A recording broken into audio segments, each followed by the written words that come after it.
Bismillahirrahmanirrahim. Assalamualaikum warahmatullahi wabarakatuh. Innal hamdalillah wa nahmaduhu wa nasta'inuhu wa nastaghfiruhu wa na'udzu billahi min syururi anfusina wa min sayyiati a'malina may yahdihillahu fala mudhillalah wa may yudhlilhu fala hadiyalah.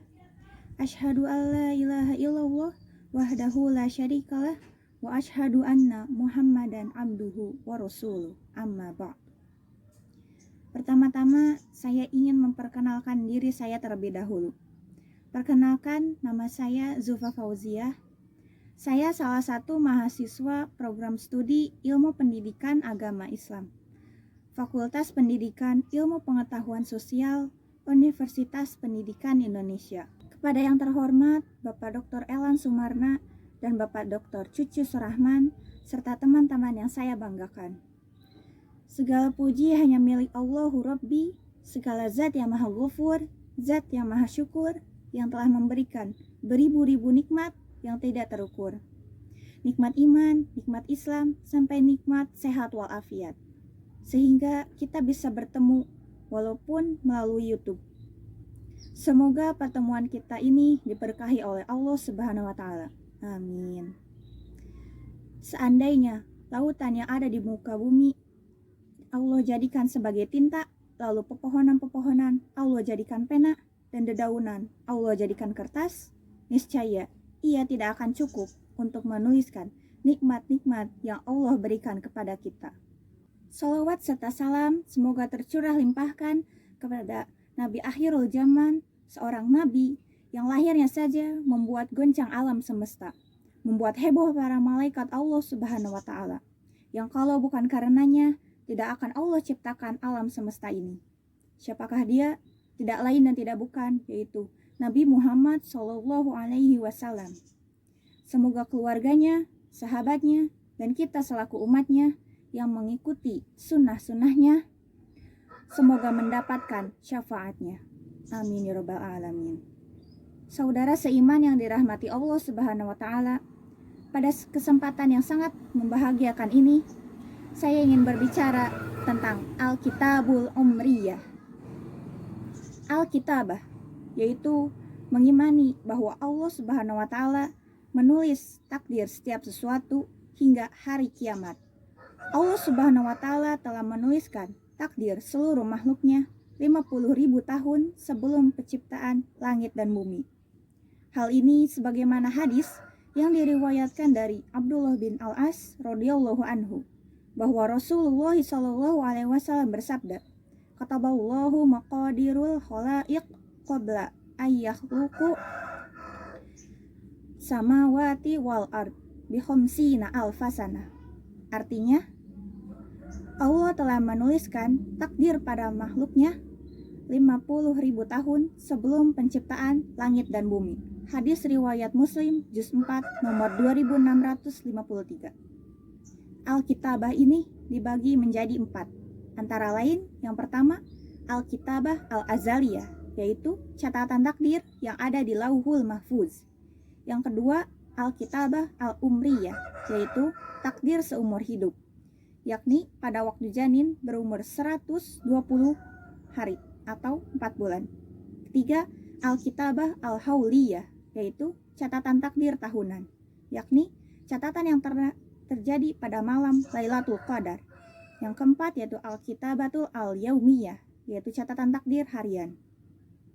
Yang akan dibahas dalam ceramah ini yaitu Alkitabatul Al-Umriyah, seperti pada hadis Rasulullah SAW berikut ini. Inna ahadakum yujma'u khalquhu fi batni ummihi arba'ina yawman nutfatan summa yakunu alaqatan misla zalik summa yakunu mudghatan misla zalik summa yursalu ilaihil malaku fayanfukhu fihi ruhi wa yu'maru bi arba'i kalimatin bi katbi rizkihi wa ajalihi wa amalihi wa syakkiyun aw sya'id. Artinya, sesungguhnya tiap-tiap kalian dikumpulkan penciptaan dalam rahim ibunya selama 40 hari berupa nutfah. Kemudian menjadi segumpal darah selama itu juga. Lalu menjadi segumpal daging selama itu juga.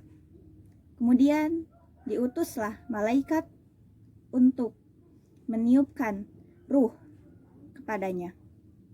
Lalu diperintahkan untuk menuliskan 4 kalimat. Rizkinya, amalnya, dan celaka atau bahagianya. Allah Subhanahu wa Ta'ala menjelaskan secara rinci proses bagaimana penciptaan manusia di dalam rahim seorang ibu. Sebagaimana Al-Quran surah Al-Mu'minun ayat 12 hingga 14. Auzubillahi minasyaitonirrajim. Walaqad khalaqnal insana min sulasatin min tin. Artinya, dan sesungguhnya kami telah menciptakan manusia dari suatu saripati yang berasal dari tanah. Di ayat tersebut disebutkan kata sulalah min tin yang memiliki arti saripati tanah. Saripati tanah yang dimaksud adalah suatu zat yang berasal dari bahan makanan, baik tumbuhan maupun hewan yang bersumber dari tanah, yang kemudian dicerna menjadi darah, kemudian diproses hingga akhirnya menjadi sperma. Kemudian ayat selanjutnya, summa khalaqna nutfatan fi qararim makin. Artinya, kemudian kami jadikan saripati itu air mani yang disimpan dalam tempat yang kokoh, yaitu rahim. Kemudian di ayat 13 disebutkan kata nutfah yang berarti air mani. Makna asal kata nutfah dalam bahasa Arab berarti setetes yang dapat membasahi. Dalam tafsir Al-Misbah, yang dimaksud dengan nutfah adalah pancaran mani yang menyembur dari alat kelamin pria yang mengandung sekitar 200 juta benih manusia, tetapi yang berhasil bertemu dengan ovum wanita tepatnya hanya 1. Kemudian ya selanjutnya, summa khalaqna nutfatan 'alaqatan fa khalaqnal 'alaqatan mudghatan fa khalaqnal mudghatan izaman fakasawnal izama lahman summa ansha'nahu khalqan akhar fatabarakallahu ahsanul khaliqin. Kemudian air mani itu kami jadikan segumpal darah.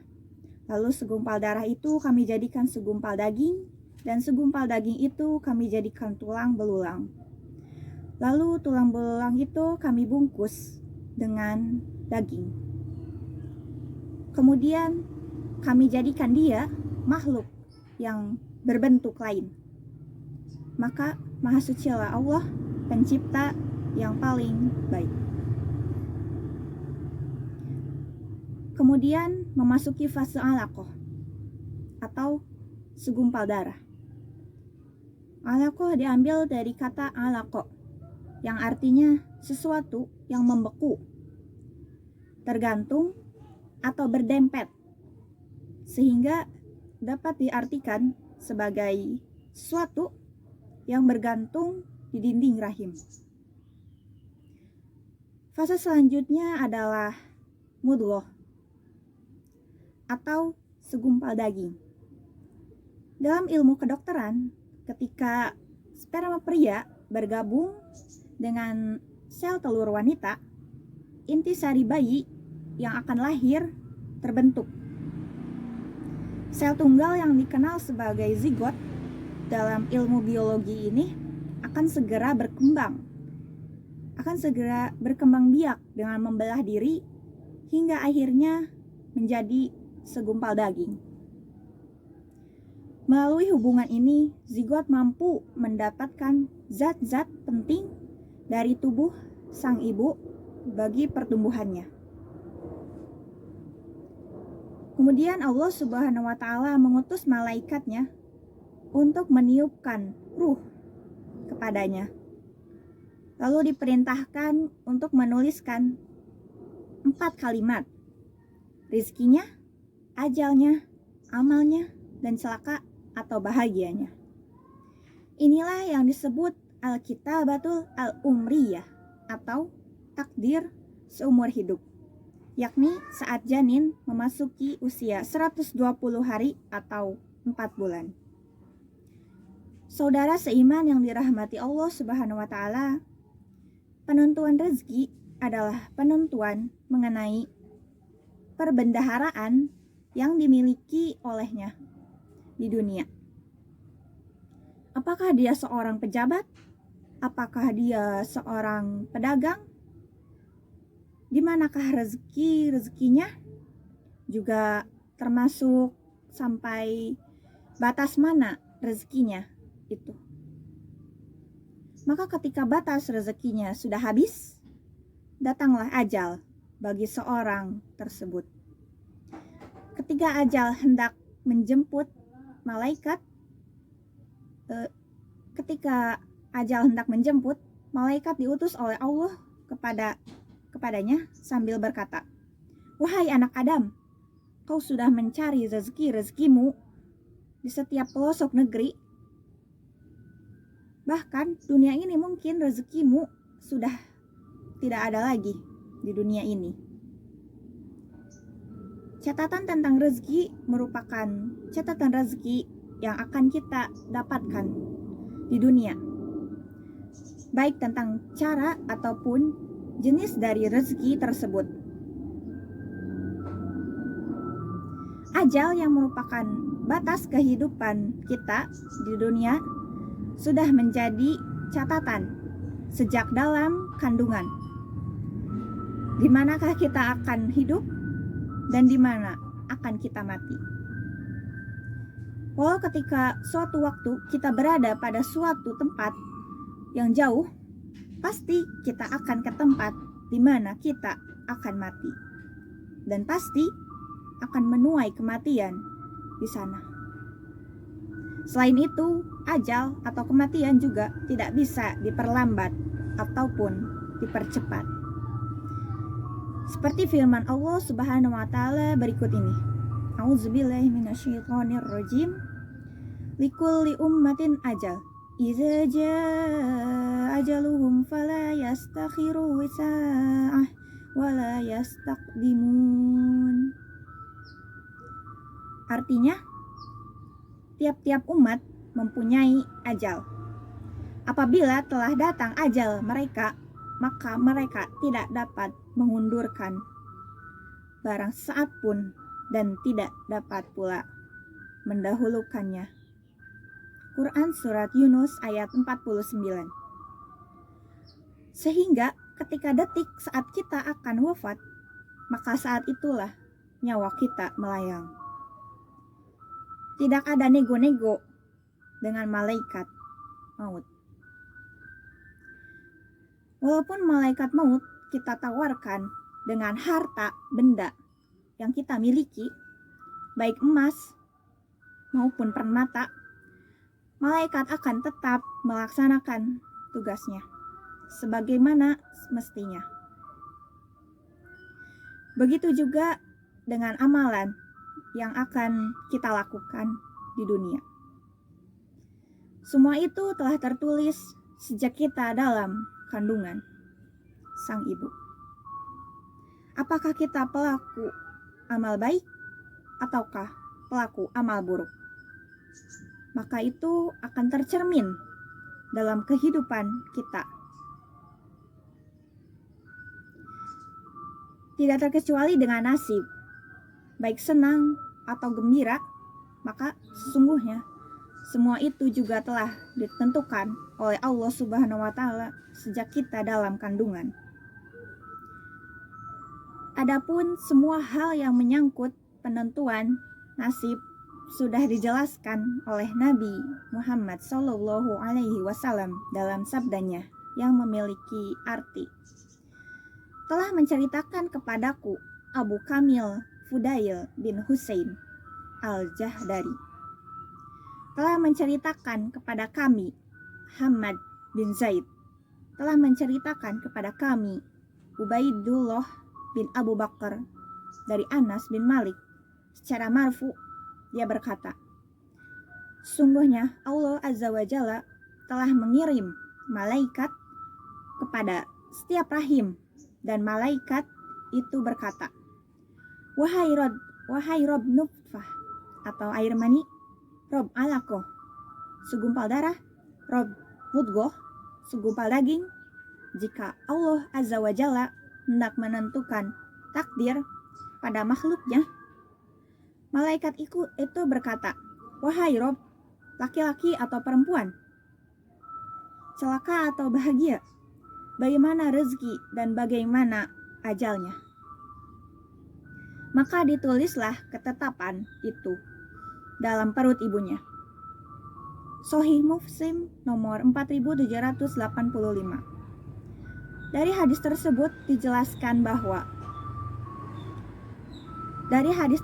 dijelaskan dengan sangat berinci tentang penentuan nasib dan takdir seseorang anak manusia. Apapun yang mereka lakukan dan mereka dapatkan di dunia adalah berdasarkan takdir mereka sendiri. Bahkan jika mereka merupakan ahli neraka, walau sudah melakukan kebajikan, namun takdir menentukan dia ahli neraka. Maka saat menjelang maut, dia pasti melakukan ahli neraka. Begitu pula sebaliknya, jika dia adalah sebelumnya sering mengerjakan amal mungkar, maka ketika hendak menjelang maut, maka dia pasti mengerjakan amal baik dan taubat, lantaran dia adalah ahli surga. Masya Allah. Saudara seiman yang dirahmati Allah Subhanahu wa Ta'ala, banyak kejadian-kejadian seperti ini terjadi. Seperti contohnya Syekh Barsisah yang masyhur dengan kealimannya. Saking masyhur dan tinggi ilmunya, murid-muridnya bisa terbang menjelajahi awan. Maka tidak terbayangkan lagi bagaimana beliau. Akan tetapi suatu ketika beliau terperdaya oleh iblis yang menyamar sebagai seseorang yang alim, yang berzikir sepanjang waktu di dalam masjid. Beliau kagum karena tiada makan dan minum orang tersebut. Maksudnya iblis yang menyamar. Tetap berzikir kepada Allah Subhanahu wa Ta'ala. Lalu beliau mendatangi orang tersebut dengan bertanya, bagaimana dia bisa seperti itu? Beribadah kepada Allah, yaitu tanpa makan dan minum. Maka ditawarkanlah dengan tawaran menyesat. Seakan-akan itu adalah amal ma'ruf, yang padahal itu adalah amal kafir. Maka dikerjakanlah oleh Syekh pekerjaan tersebut. Panjang ceritanya sebenarnya. Singkat saja, ceritanya akhirnya beliau mati dalam keadaan kafir. Nauzubillahi min dzalik. Begitu juga jika kehidupan seorang yang kafir yang ditakdirkan menjadi penghuni surga, maka akan melaksanakan amal perbuatan baik atau bertaubat pada akhir hayatnya. Seperti seorang yang kafir sebelumnya, maka masuk Islam ketika menjelang ajal. Adapun orang yang baru masuk Islam, laksana bayi yang baru lahir, meskipun amal jahat pernah dilakukan, karena amal itu akan dihapus dan dia adalah sebagai seseorang yang bersih dari dosa, sehingga buku amalannya yang baru akan dimulai ketika dia baru masuk Islam. Amalan baik atau buruk akan dicatat pada buku amalan baru. Dan apabila dia mati pada saat baru masuk Islam, maka dia pasti akan masuk surga.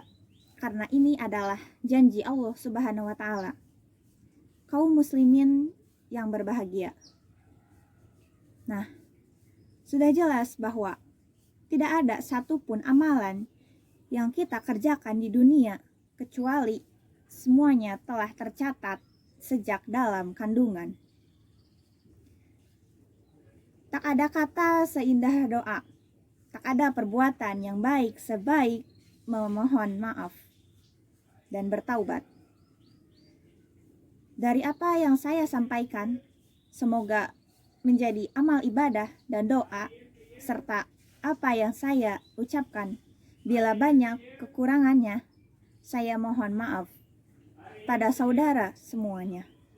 Terakhir, saya sampaikan terima kasih dan wassalamualaikum warahmatullahi wabarakatuh.